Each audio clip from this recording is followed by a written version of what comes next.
Hi, welcome back to another week of Australia-wide Explorers. Join us for our first breakdown and exploring many new awesome places in week 2 of our lap.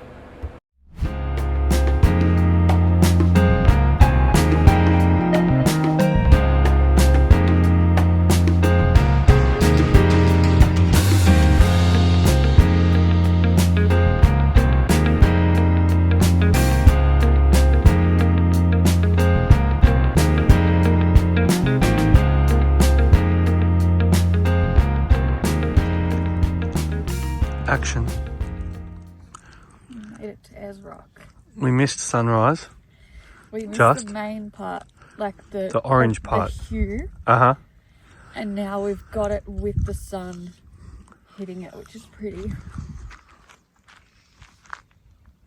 Unfortunately, this is as close as we can get. Because of our four-legged friends, yes, I'm talking about you. They're having a good time though. Are you? It's a bit nippy. It's pretty though.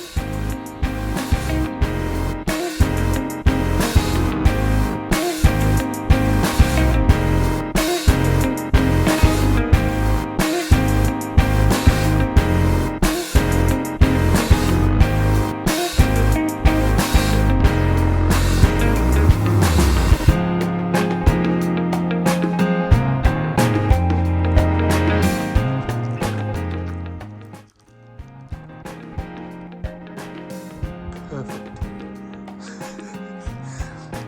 Pretty heavy rock to hold up with two fingers.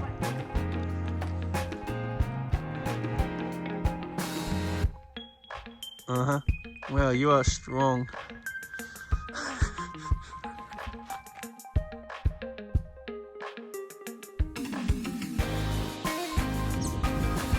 So we're staying at the Kings Canyon Resort, just at the caravan park.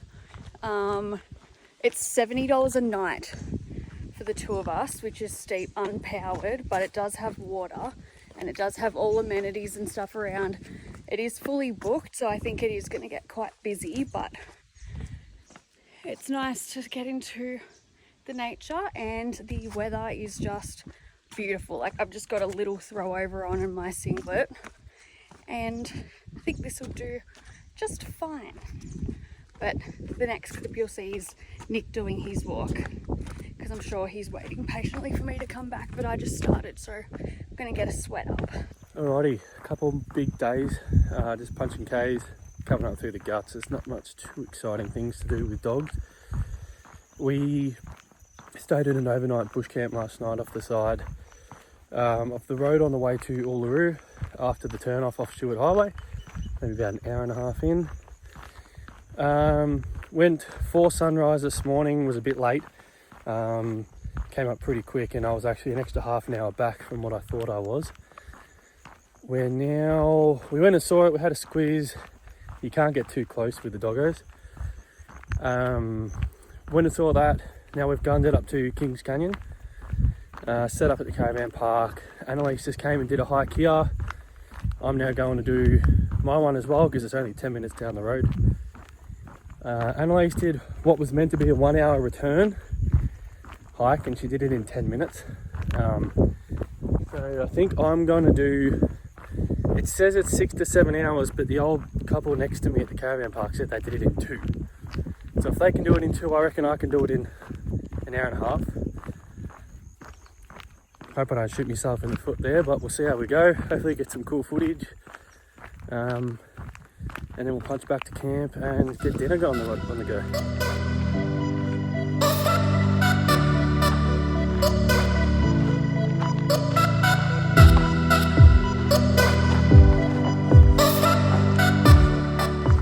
Silly me, just thought I made it. Nah, definitely haven't. I think I hit that first bit with a bit too much pace.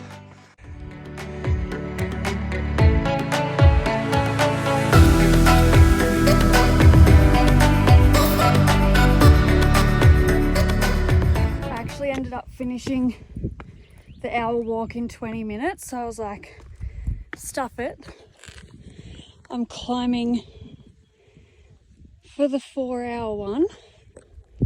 I'm not going to do the whole thing, I just want to see more. Like, Wow, look at this. Absolutely love that. Can't have enough of those.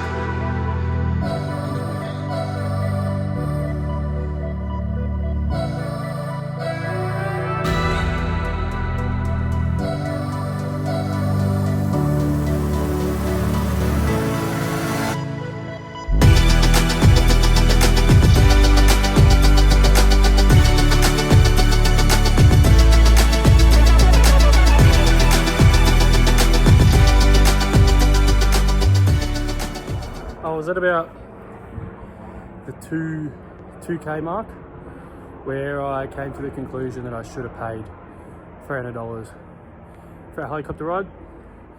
I reckon there'd be a whole lot less flies and I wouldn't feel like a little fatty that's been eating chocolate for the past week.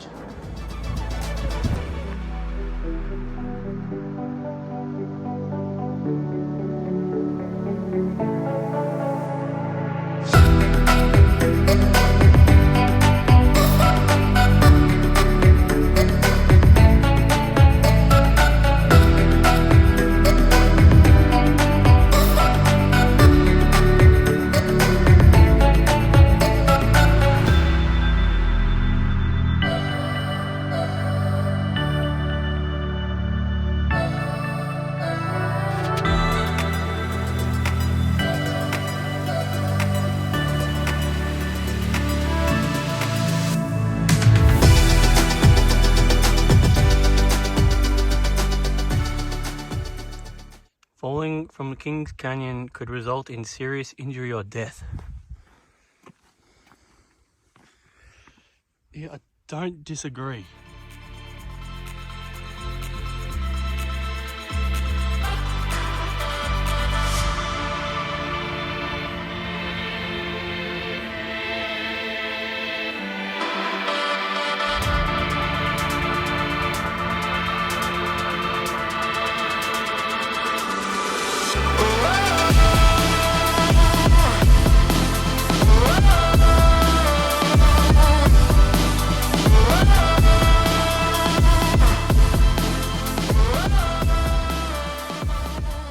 Okay, so that was 1 hour and 3 minutes from the entry to the exit gate. So I had a decent pace, but nothing too extravagant. So definitely do the ridge walk instead of the other small hikes because it certainly does not take 4 hours.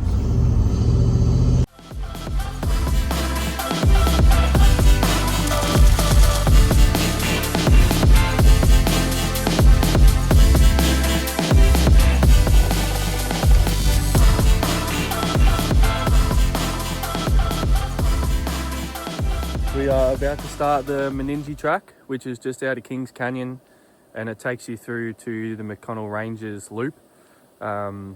It's apparently in rough condition, rough dirt road, lots of corrugation, so we're currently airing down. And we'll give it a go, see how it goes. There's a few stops that we can do where we can take the dogs to the car park, and then we can go on a little adventure on our own.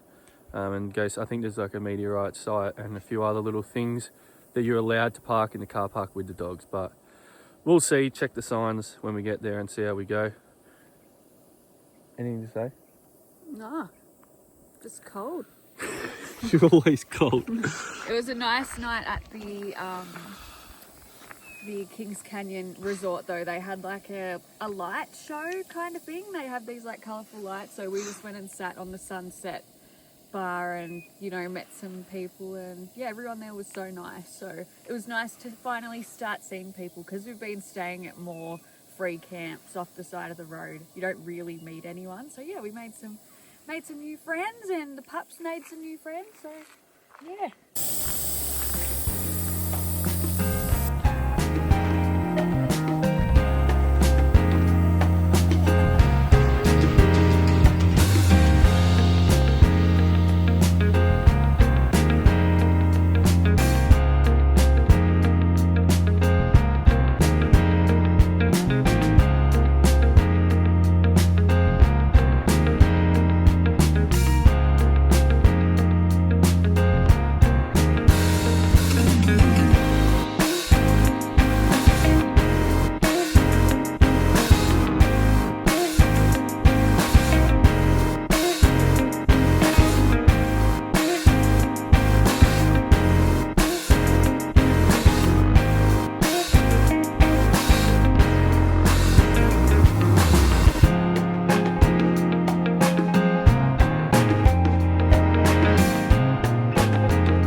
meant to be up there. And that bag is fucked. And he's leaking water, air. And we are in the middle of nowhere. Alrighty, so this is my little setup. Jack it up enough now to hopefully find a way to bring that back across. Get something in there temporarily, and we might have to limp it to the next spot where we can get this fixed. Alrighty, so jacked her up. I've got the shock to the other side. Isolated the air, so hopefully this bag isn't broken. It was just the air supply that got rubbed through. I've been able to inflate that bag over there now. I'm just waiting to hear back from Cruise Master if they think I will be able to drive with just the one bag and shop operating, and see if we can get to somewhere in Alice, or we're going to have to go up to Catherine. So now all I've got to do is just get this fixed in so this doesn't come out, even though it's not doing too much. At least it'll just hold it in place. Okay, so this bag is not ruined, luckily. So I've got this locked in. These are just quick connect air lines, so I've pulled some slack from the back and managed to get this to hold air, because we were told do not drive just on 3. You're better off driving on the bump stops around 60 k's. But if that airline holds, we'll be able to make it to Alice. I'll just keep checking this. Action. So we're calling a timeout on the video to address the little conundrum that we ran into after we finished the Mereenie track. So we pulled over to air up, let the dogs out to go for a wee, and I went to put air in the tyres, air up the van as well. Noticed that the passenger side was fully aired down, which I didn't leave it like that. Had a little squeeze, got under there, found my problem, saw that the shock had actually come out of its place. Anyway, you'll see in the video. And Annalise went inside to see if we had any issues and found that the garlic, the full tin of garlic, jar of garlic, had made its way throughout the whole pantry. So we both had a little bit of a pickle to deal with. I set up Starlink, got onto Titanium. They were great. They immediately got onto Cruise Master. They were ringing me, ringing Cruise Master, back and forth. Couldn't have been any more help. I ended up being able to take it to Alice Springs just to get an extension of the airline. Once we did that, they sent a shock to Catherine, where we were meant to be getting the van serviced in a couple of days anyway. They did that straight away, no questions asked, sent me the shipping number, all done. So we wanted to make a note of that and how good and easy Titanium were in that shitty situation. Yeah. And that is why we went with these guys. Shit happens. This was our first problem, hopefully the last in a while, but they couldn't have been any better help. Took a couple of hours to fix. We went into Alice to a local, I can't remember the name of it, they were just a trailer company repair place. He was flat out. Leo, get back here. Come on, come here. He was flat out, just got the extension of air hose off him. Chucked that on when we stayed at the caravan park that night, and that was that. Since then, we stayed at Devil's Marbles. That was cool. Banker Station, which was really good. That had the water hole, we could take the dogs, but it was very crammed in. That was our only comment. But then there we met 2 families, which we then spent the next night with at Daly Waters, which was awesome, to meet some fellow travellers, families, kiddos. The kids kept the dogs busy, it was awesome. Then we went to Bitter Springs, which you loved, because it was more of a tropical vibe. Yeah, it was like Oasis kind of vibe. Like the caravan park we stayed at was a 500-metre walk to the hot thermal pools. Not the Mataranka ones, but the actual Bitter Springs. But Mataranka's only like 5 minutes away. And it was busy down at the springs, but it definitely was worth going down and having a look. The water was crystal clear. It was 30 degrees. I went twice. I went once on my own and tagged along with this old couple walking down, and the only thing I'd recommend is take a noodle. I didn't take a noodle, and it's quite deep, so once you're in there, there's not really a bank to hold on to, so I had to swim the whole time. But The second time we went, still pretty busy, but the water had dropped. Flat out. Yeah, it was. Everyone going there obviously goes down to go there. So Yeah. What else did we do? We then went to Catherine. We stayed at this place called Uluru, the escarpment. It's right near Catherine Gorge, just off to the side there. It was really good. They got 400 acres there. So we were on our own. It was great. There was no one around. We just had a little bit of a reset, admin. It was an expensive day yesterday, so it was a bit of a depressing day. But we just had a good reset, cleaned the van, repacked everything. I did a bunch of admin. And now we are at Robin Falls. Robin Falls, but this will be part of next week's vid, so we'll put footage from here next week. The next couple of clips are just a montage of clips of the places that we've stayed recently. Ever since we had our little breakdown, I've lost track of days. I don't know, I had this plan in for the video, and turns out I was about 6 days early for the ending of that video. So all I've done is take videos, not talking or describing anything we're doing, kind of forgot. And then we'll be back next week. It's going to take a little bit to get used to this whole filming a week block, posting and talking about last week. Well, because too, we were doing big driving days Yeah. last week, so there's nothing really to show of us just sitting in the car, and then we'd pull up at a campsite, and all of them It's are pretty. just you dancing Yeah, just me dancing in the car, but and the boys sleeping. there hasn't been like heaps that's worth putting up, because we kind of want to keep this like short and sweet and really only show highlights and things, because I mean, we're just showing you where we can take dogs as well, because people have kids and they want to do the kids thing, or they don't have anything and they can do national parks, but we're trying to show where you can take the puppies as well, because it's obviously a big thing in our travel that we have to bear the dogs in mind. So yeah, but they've been so good and everyone's been so lovely. No one's hated dogs, so No, they all love them. yeah. Alright, let's wrap that up there. Cool.